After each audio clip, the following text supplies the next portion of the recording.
Hi guys, তোমরা সবাই কেমন আছো? আমি খুব ভালো আছি এবং আর একটা ব্লগে সবাইকে স্বাগত জানাই। আজকে ছিল আমাদের ফেয়ারওয়েল কলেজে। আমাদের গ্র্যাজুয়েশনে 3টে বছর কমপ্লিট হয়ে গেল। যেদিন আমাদের ফেয়ারওয়েল ছিল তার আগের দিনেই আমাদের 6 সেমিস্টারের এক্সাম শেষ হলো। আর আমাদের সুচিতা ম্যাম থাকবেন না বলে খুব তাড়াতাড়ি ফেয়ারওয়েলটা অ্যারেঞ্জ করা হয়েছিল আর কি। তো উনি ওনার পার্সোনাল কিছু কাজ আছে। তো এখানে জুনিয়ররা কোনোভাবে এক দিনের মাথাতে কোনোভাবে অ্যারেঞ্জ করেছিল পুরো জিনিসটা, কারণ কোরাসে গান করা, গান অ্যারেঞ্জ করা, গান সিলেক্ট করা, সরি অ্যারেঞ্জ করা নয়, গান সিলেক্ট করা ভীষণ টাফ। আর এখানে যে কৃষ্ণা আমার সাথে কথা বলছে, ও বলছে তোমাদের জন্য ভীষণ মন খারাপ করবে, আর অবশ্যই আমাদের তো ভীষণ মন খারাপ করবেই, কারণ 3টে বছর এত সুন্দরভাবে পার করেছি। আর এখানে আমরা কিছু গিফট র্যাপ করছিলাম যেগুলো আমরা জুনিয়রদের দেব, কারণ ওরাও তো আমাদের জন্য কিছু না কিছু গিফট এনেইছে, তো আমাদেরও উচিত তাদের কিছু দেওয়া। আর আমি এখানে বসে বসে ভিডিও বানাচ্ছি আর সবার সাথে গল্পগুজব করছি, কারণ আমাদের সময় তো শেষ। আমরা আগের বারে সবার জন্য অ্যারেঞ্জ করেছিলাম ফেয়ারওয়েল পার্টি, তো এবারে ওরা আমাদের জন্য অ্যারেঞ্জ করেছে। আর এখানে তন্দ্রা বসে আছে, তন্দ্রা খুব অভিযোগ করছে যে ওকে ওর ভিডিওতে কেন নেওয়া হয়নি। তো ওই জন্য আমরা এখানে হাসি ঠাট্টা ইয়ার্কি করছিলাম। তারপরেই স্যার ম্যামরা সবাই চলে এলেন। স্যার ম্যামদের জন্যই অপেক্ষা করছিলাম আমরা, যে তারা এলে আমাদের অনুষ্ঠান শুরু হয়ে যাবে। আর তারপরে অনুষ্ঠান শুরু হয়েও গেল উদ্বোধনী সঙ্গীত দিয়ে। এখানে ফার্স্ট ইয়ার এবং সেকেন্ড ইয়ারের ছাত্রীরা উদ্বোধনী সঙ্গীত গাইছে, আর আমরা চুপচাপ বসে বসে শুনছি। তো তারপরে আমাদের ডাকা হলো ওখানে গিফট দেওয়ার জন্য, বরণ করার জন্য। প্রথমে বরণ হবে, তারপরে গিফট দেওয়া হবে। আর ওদের গান শুনতে শুনতে আমার একটা কথাই ভীষণ মনে পড়ছিল। আজকে প্রত্যুষাকে হারমোনিয়াম বাজাতে দেখে আমার নিজের বাজানোর কথা মনে পড়ে গেছে, কারণ প্রথম অনুষ্ঠান থেকে যতগুলো অনুষ্ঠান মোটামুটি হয়েছে প্রায় আমি হারমোনিয়াম বাজিয়ে এসেছি। তো এটার জন্য মন খারাপ করছিল, আরও বিশেষ করে ম্যামদের কাছে যে ভালোবাসা পেয়েছি, ম্যামরা যেভাবে ভালোবাসা দিয়েছেন, তো সেগুলোও মনে পড়ছিল। তো সব মিলেই আর কি, সবাই মিলে একসাথে এই দিনটা কোনোভাবে আর কি ওই দুঃখ নিয়ে আনন্দ নিয়ে কাটালাম। আর তারপরে এখানে তো সবাই মিলে একসাথে ছবি তোলাম, কারণ এটাই স্মৃতি হয়ে থেকে যাবে। আর কলেজে হয়তো যাব, কলেজে হয়তো অনুষ্ঠানে অ্যাটেন্ডও করতে পারি যদি ম্যামরা ডেকে থাকেন, কলেজ থেকে ডেকে থাকে। তবুও সেই জোরটা আর থাকবে না যেরকম কলেজে পড়াকালীন ছিল। তারপরে আমাকে কিছু বলার জন্য বলা হয়েছিল, তো আমি সেখানে বলছি।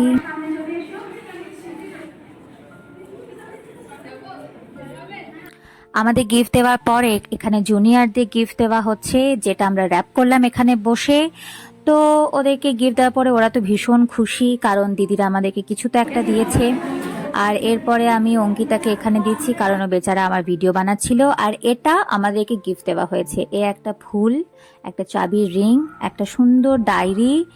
ভীষণ ভালো লেগেছে ওদের গিফট। তারপরে আবার জুনিয়ররা গান গাইলো, এখানে প্রত্যুষা ডান্স করলো গানের সাথে। আর তারপর অয়নিকা আমার জন্য কিছু ভালো ভালো কথা বললো। ভালো ভালো কথা শুনতে কার না ভালো লাগে, তোমরাও শোনো। এর প্রতি ফোকাস থাকা শনিবার দিন থেকে আমাদের প্রত্যেক জুনিয়র স্টুডেন্টদের শেখা উচিত। এই সব কিছুই আসলে একজন স্টুডেন্টকে পরিপূর্ণ করে তুলতে পারে বলে আমি মনে করি।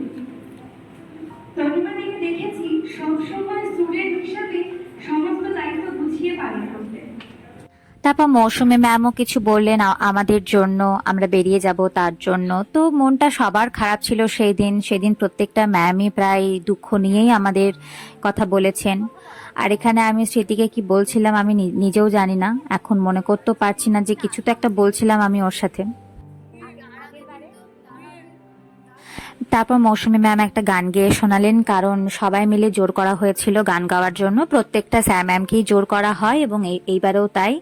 তারপরে আমি ভানু সিংহের পদাবলী থেকে একটা গান গান গেয়েছিলাম এবং স্মৃতি তার সাথে নাচ করেছিল। আর তারপরে সুচিতা ম্যাম তো কেঁদেই ফেলেছিলেন আমরা চলে যাব। তার কারণ হচ্ছে আমাদের ব্যাচটাই ছিল ভীষণ অ্যাক্টিভ একটা ব্যাচ, মানে প্রত্যেকটা কাজে আমরা পার্টিসিপেট করতাম, ম্যামরা যা বলতেন তাই শুনতাম, এবং প্রত্যেকটা অনুষ্ঠান আমরা ভালোভাবে বলবো না, তবে খুব একটা খারাপও করিনি। তো সেই কারণে আর কি সবার দুঃখ, আমাদের তো অবশ্যই দুঃখ, ভীষণ খারাপ লাগছিল, কিন্তু কি করা যাবে আর। তারপর আমার ভীষণ প্রিয় একটা ম্যাম হচ্ছে সুনয়না ম্যাম, মানে জীবনের যাই দুঃখ থাকুক না কেন ম্যামকে সবকিছু শেয়ার করা যায়, প্রত্যেকটা ম্যামকেই করা যায়, কিন্তু সুনানা ম্যাম একটা আলাদাই। এবং আর একটা ম্যামের জন্য আমাদের ভীষণ মন খারাপ করছিল, মান্তু ম্যামের বেবি হয়েছে, তো সেই জন্য ম্যাম ছুটিতে ছিলেন, 6 মাসে ছুটিতে ছিলেন, তো সেই জন্য আসতে পারেননি। তো এই সব কিছু বলার পরে আবার জুনিয়ররা একটা গান করেছিল, আর আমরা এখানে চুপচাপ বসেছিলাম আর দুঃখ করছিলাম, কারণ এটাই আমাদের লাস্ট, মানে এটাই এই অনুষ্ঠানে লাস্ট গান ছিল। তো তারপর আমাদের ফেয়ারওয়েলে অনুষ্ঠান শেষ এবং সবাই খাবার দাবারের ব্যবস্থা করছে, কারণ ম্যামরা আমাদের জন্য লাঞ্চের ব্যবস্থা করেছিলেন। আর এখানে মার্শিলা, এদিকে সুনিতা, ওরা ভেবেছে আমি এখানে ফটো তুলছি, কিন্তু তা নয়। আর এখানে কৃষ্ণা আমাকে ফুল দিচ্ছে। আর এটা হচ্ছে ক্যান্টিন, লাস্ট বারের মতো ক্যান্টিনটা একবার সবাই দেখে নাও, আমিও আর একবার দেখে নিই, কারণ আর হয়তো কোনোদিন আসতে পারবোও না, বা আসতে পারলেও সেই অধিকার আর থাকবে না।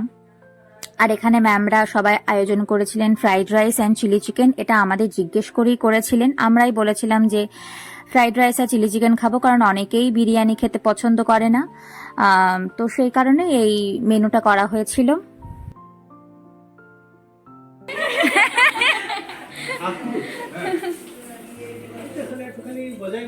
রাস্তায় বেরোবে না, প্রণাম করবে।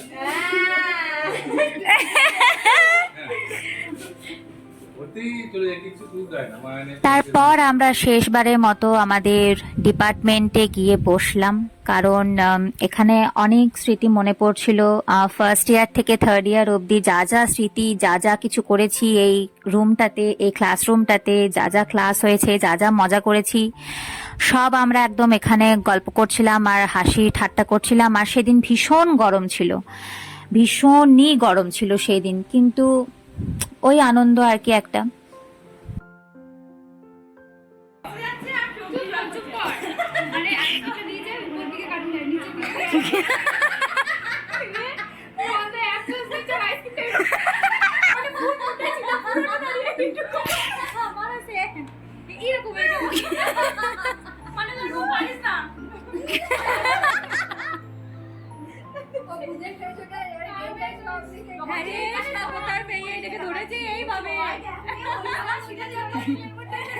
আর তারপরে তো মৌসুমী ম্যাম এবং সুচিতা ম্যাম আমাদের ডিপার্টমেন্টে এসে আমাদের কিছু লাইফ লেসেন্স দিচ্ছিলেন। তার কারণ হচ্ছে আমরা এবার এম এর জন্য অ্যাপ্লাই করব, তো দেখা যাক এখন কোথায় এম এর জন্য পাই চান্স, তোমাদের সাথে সবকিছুই শেয়ার করব। আর লাস্ট বারের মতো এই কলেজটাকে একবার পুরোটা ভিডিও করে নিলাম, ঘুরে দেখে নিলাম, যাতে কোনোদিনও ভুলতে না পারি। অবশ্যই ভুলবো না, আসবো, আবার আসবো পরে।